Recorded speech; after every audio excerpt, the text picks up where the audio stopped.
Where is the Frigidaire Freezer reset button located? Hello and welcome to our tutorial on where to find the reset button on your Frigidaire freezer. We all know the importance of this small yet powerful feature in helping our freezer get back on track.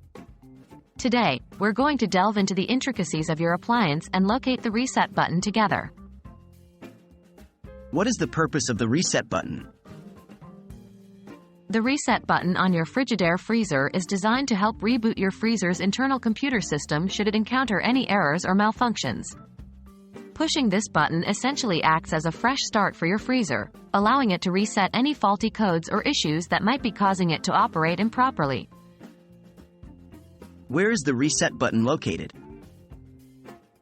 While the exact location may vary slightly depending on the model of your Frigidaire freezer, generally, you will find the reset button near the temperature control dial.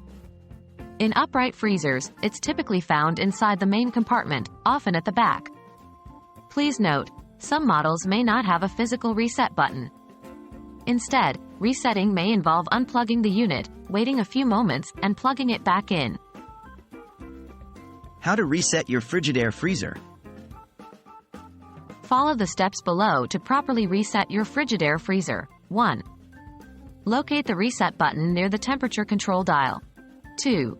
Press and hold the reset button for around 10 seconds. 3. You may notice a small click or the unit might momentarily power off. 4. Release the button and allow the freezer to restart its cooling cycle.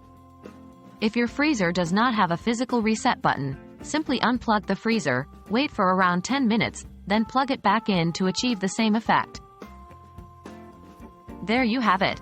We hope this tutorial on locating and using the reset button on your Frigidaire freezer has been helpful. Remember, this simple feature can sometimes be all it takes to resolve minor freezer glitches. Thanks for tuning in and keep your freezer in peak performance.